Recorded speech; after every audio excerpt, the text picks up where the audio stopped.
Guys, this is Girish. तो आज की जो मेरी ये कहानी है ये भगवान कृष्ण और अर्जुन से संबंधित है। तो अगर आपको मेरी ये कहानी पसंद आए तो please like, comment and subscribe my channel. तो कहानी ऐसी है कि भगवान कृष्ण और अर्जुन एक बार कहीं जा रहे थे तो रास्ते में उन्हें एक भिखारी मिला।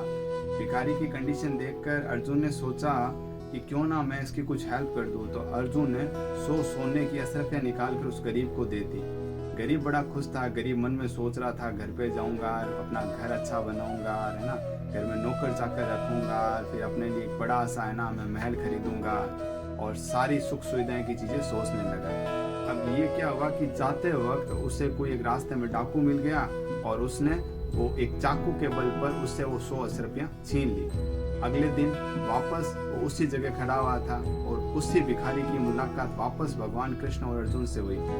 तो वो भिखारी रो रहा था। तो अर्जुन ने पूछा, क्या कल तो मैंने तुझे सोने की 100 अशरफियाँ दी कि एक ही दिन में तू कंगाल कैसे हो गया? तो उसने पूरा वृतांत सुनाया कि भाई मेरे साथ ऐसा ऐसा हुआ। तो भगवान उसने सोचा कि क्यों ना आज मैं तुझे कुछ और देता हूँ। तो उसने एक मणिक निकाला जो बहुत ज़्यादा कीमती था, बहुमूल्य था, और उस गरीब को दे दिया। उसे कहा ये रख, इससे सारी दुख तकलीफें दूर हो जाएगी।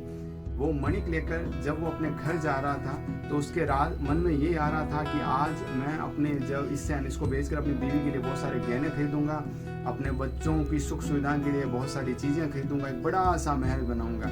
जब वो घर पर गया तो उसने नोटिस किया कि उसकी बीवी, उसको नींद आ गई थी। तो उसने क्या किया, एक पुराना सा घड़ा था, उस घड़े के अंदर वो जो रत्न था उसको रख दिया। और उसने सोचा कि अगले दिन मैं अपनी बीवी को पूरी बात बताऊंगा, और वो चुपचाप सो गया।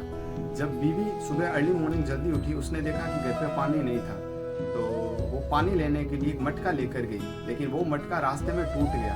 तो वो वापस आई और उसने वो जो पुराना मटका था जिसके अंदर वो मणिक रखा हुआ था, उस मटके को लेकर चली गई और पानी भरकर ले आई। लेकिन जैसे उसने पानी भराना, वो मणिक है वो पानी में बहकर निकल के तैर के कहीं और चला गया।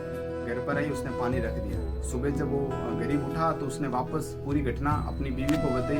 बीवी ने कहा भाई ऐसी ऐसी बात है। तो वापस अपनी फूटी किस्मत पर रोने लगा। वो वापस जाकर उसी जगह बैठ गया। वापस उसी रास्ते से भगवान कृष्ण और अर्जुन का गुजरना हुआ। तो कृष्ण को हंसी आ रही थी। तो अर्जुन ने कहा कि भगवान यार, अब इसकी किस्मत ऐसी है यार, मैं क्या कर सकता हूँ बताओ, मैंने तो इसकी बहुत हेल्प की थी। तो भगवान कृष्ण ने कहा चलो आज मदद मैं करता हूँ। तो भगवान ने 2 आने निकाल कर उस गरीब को दे दिए। तो वो भिखारी भी सोचने लगा, यार इतना बड़ा आदमी है यार, भगवान है यार, ये फिर भी यार इसने मेरे को सिर्फ 2 आने दिए, इससे क्या होगा? उसने कहा चलो कोई नहीं। वो रास्ते में जाते वक्त उसे एक मछुआरा मिल गया था जिसके पास एक मछली थी।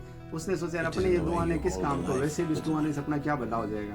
तो उसने उस मछुआरे को वो 2 आने दे दिया और उससे कहा कि तू एक काम कर, तेरे पास जो मछली है ना, ये मेरे इस बर्तन में डाल दे ताकि मैं इसको, है ना, वापस नदी में छोड़ दूंगा, ये पकड़ तेरे 2 आने। उसने मछुआरे को 2 आने देकर मछली ले ली और मछली जैसे उसके कमंडल में गई ना, तो मछली के मुंह से क्या निकल आया, वो मणिक निकल कर आ गया, क्योंकि उस मणिक को मछली ने निगल रखा था। और अचानक से वही चोर वापस सामने आते हुए नजर आ गया। तो वो जोर जोर से चिल्लाने लगा। वो जो भिखारी था, मिल गया मिल गया। तो चोर को ऐसे लगने लगा कि यार आगे वो भिखारी था और पीछे भगवान कृष्ण और जो अर्जुन थे वो आ रहे थे। उसे लगा कि अल्लाह, इसको ये पता चल गया तो चोर वही है, मिल गया मिल गया। चोर डर के मारे उसने वापस वो 100 अशरफियाँ जो थी उस भिखारी को दे दी। उसने कहा भाई रख, मेरे को तेरी नहीं चाहिए, और वो वहां से भाग गया। तो कृष्ण, सारा, अर्जुन, ये दोनों मिलकर सारा वो देख रहे थे क्या सीन चल रहा है। तो अर्जुन ने पूछा भगवान कृष्ण, मेरे को कुछ समझ नहीं आया, कल परसों भी मैंने 100 सोने के अशरफियाँ देखी, वो चली गई, मणिक दिया वो चला गया, बट आज दोनों इसके पास वापस आ गए हैं और आपने 2 आने दिए, वही इसके काम आगे, बात क्या है? तो भगवान कृष्ण ने कहा कि जब तूने इसको 2 चीजें दी ना जो बहुत बेहद कीमती थी, उस वक्त ये इंसान सिर्फ खुद का सोचे जा रहा था, और जब मैंने इसको 2 आने दिए ना तो इसने खुद का नहीं सोचा, इसने हमेशा दूसरे का सोचा। तो जब इसने दूसरे का सोचा तो इसकी गई हुई चीजें इसको वापस मिल गई। तो बस ये कहानी हमें शिक्षा देती है कि सिर्फ इंसान को सेल्फ सेंटर्ड नहीं होना चाहिए, स्वार्थी नहीं बनना चाहिए। हमेशा अपने आसपास रहने वाले, अपने सराउंडिंग्स जो रहने वाले लोग हैं, उनकी भी हेल्प की जानी चाहिए। इससे ऐसा भगवान कृष्ण और अर्जुन ने इस कहानी के माध्यम से ऐसा हमें बताने की कोशिश की है। तो अगर आपको ये कहानी अच्छी लगी हो तो please like, comment and subscribe also my channel. Thank you.